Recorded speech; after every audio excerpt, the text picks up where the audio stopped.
Well, hello, Leeds United fans. Good morning. I hope you're doing fantastically well. It's Connor here. We're back with another episode of The Room Mill. Slap a like on the video.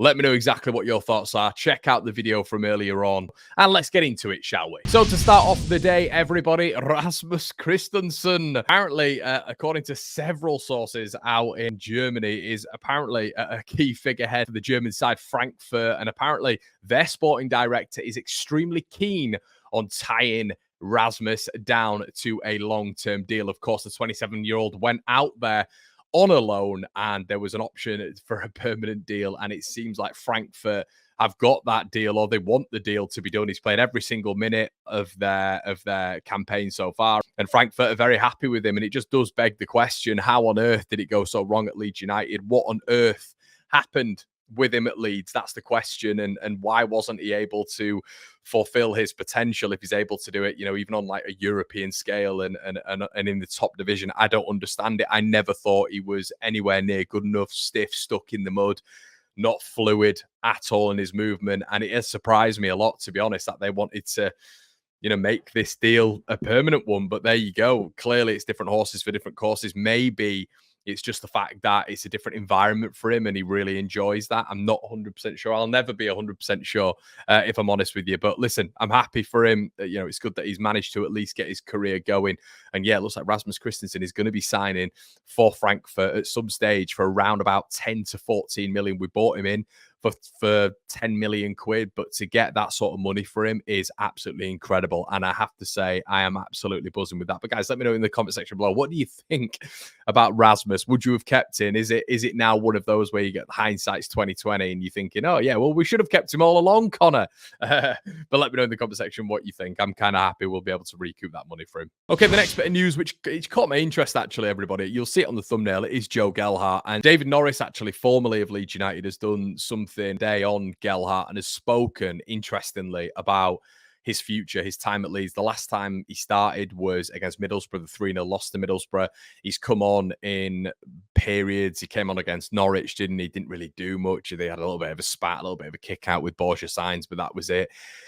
I don't know where his career is going right now. Obviously, he's not one of the young lads anymore. You know, we signed him from Wigan for £1 million and everyone was speaking about him as the next big thing. Stocky, you know, I think Leeds even did like a little documentary film on him.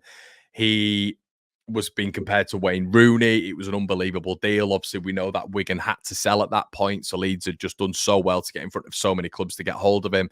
But it does feel like right now his career trajectory is just on the downward turn. He's no way, he's not even ahead of Patrick Bamford in terms of selection for going into that number 9 spot. In the number 10 spot, he's got there's no way he gets in at all at this moment in time. You've got William Yonto who can play in the 10, Brendan Ireson who can play in the 10, Manor Solomon who can come back and play in the 10.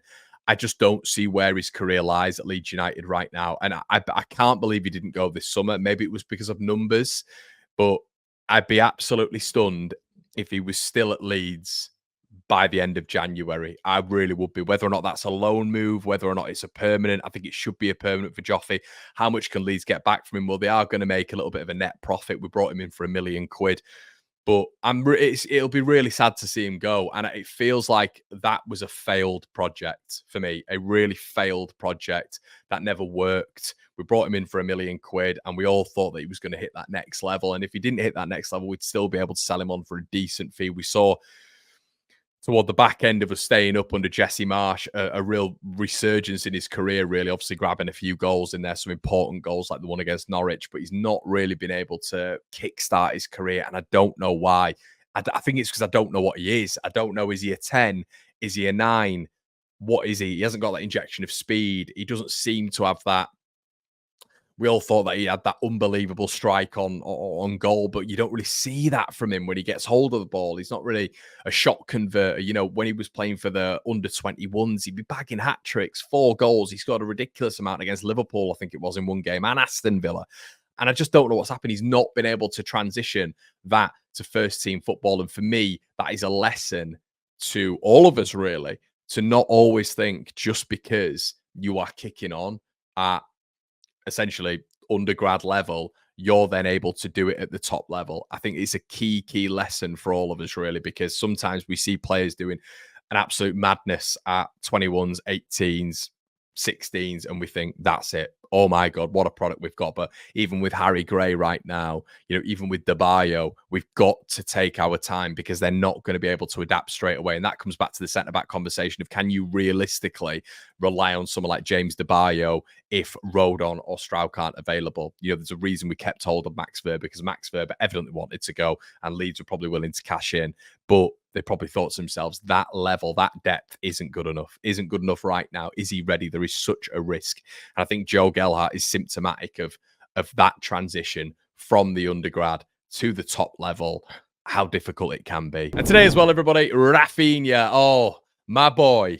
Here we are. I love speaking about this man, of course, but listen, he's tearing it up. As we always said on this channel, you had some people turning around going, oh, he's left Leeds, he's crap. It was all Jack Harrison who kept us up.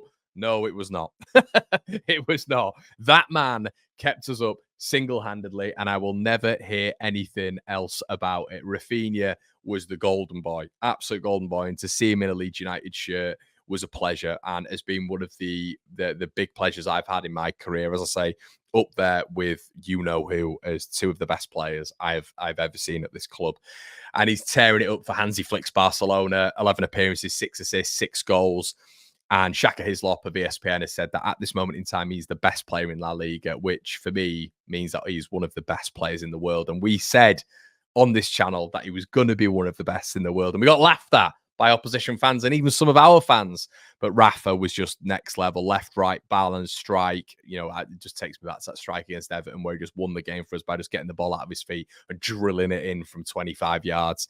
Just the class of the man. Unbelievable. So why are we talking about Rafinha anyway today? Well, there's been a report that has actually said that in the short term, Barcelona still owe Leeds around about 600,000 euros. But in the long term, with how the deal was structured, they still owe Leeds, from a £55 million investment, they still owe Leeds 42 million euros by how the deal was structured. So it just shows when Leeds initially got that payment from Barcelona, when that summer they brought in Koundé, they brought in Robert Lewandowski, and they were splitting payments. Barca was somehow bringing players in. They just got the Spotify deal done, somehow bringing players in and fueling it, and nobody knew how. And maybe this is how it was.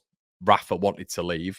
We shouldn't just be facilitating players wanting to leave and go into a certain club. We know that Chelsea would have given us 60 million up front. That's what was the heavy reports on the Telegraph from everywhere, saying that Chelsea wanted Rafinha, 60 million up front, but the previous ownership didn't deem that as worthy, because obviously Rafa wanted to go. Sentiment was maybe involved a little bit there, which hurt probably Leeds in the short term financially. Bizarre. But the structure of the deal means that Leeds didn't get that much up front, according to significant reports this morning. So they still owe Leeds United 42 million euros, which is good for us in a sense. Maybe that's what the club are relying on in terms of accounts and certain monetary value coming in at certain points as well. But absolutely madness. Can't believe that. Cannot believe that. And that's still in 2024. 2024, when we sold Rafa, they still owe us that sort of money, 600 grand in the short term, but in the long term, by how the deal's structured, wow, unbelievable. But guys, let me know what you think in the comment section below on today's news. What do you think on Joe Gelhardt? What on earth is going on with him? Rasmus Christensen, unbelievable. Could we have got more from him? Could we have got more from him in the Championship? We've seen so many players come down, naturally perform. Could that have been Rasmus?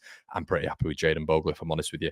And Rafinha, the money, how it was structured, what on earth is going on there? Crazy stuff. Guys, let me know what you think in the comment section below. Check out the recent videos as well. It's been an absolute pleasure. I'll see you in a bit.